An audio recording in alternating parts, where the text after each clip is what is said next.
दंश न्यूज, दलित पीडित व शोषित जनतेचा खणखणीत आवाज। 2022 साली ईडीची नोटीस आली होती।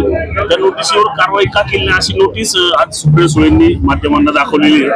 नक्की भाजपचा त्यांना पाठिंबा राष्ट्रवादीचा असेल असं वाटतं तुम्हाला? खरं आहे, सुप्रियाताईंना माझी विनंती आहे की अशा प्रकरणामध्ये फार राजकारण करू नये।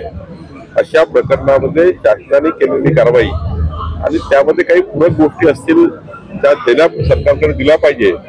अशा बाबीमध्ये वारंवार त्या ठिकाणी राजकारण करून शेवटी सरकारने या प्रकरणामध्ये खूप पुढाकार घेतला आहे। पूर्ण कारवाई सरकार करत आहे।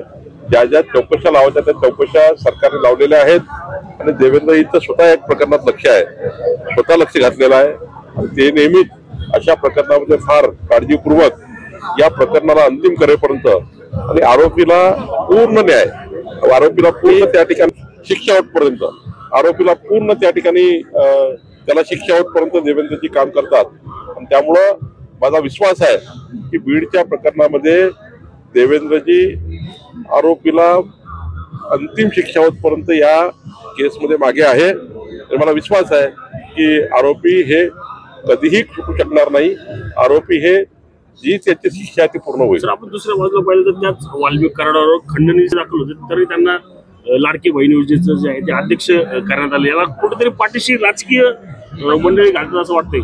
असं आहे की एखादा कार्यकर्ता जेव्हा चांगलं काम करतो तेव्हा त्यांना पदं मिळतात। एखाद्याने जर वाईट काम केलं त्याला त्या ठिकाणी शिक्षा आली पाहिजे।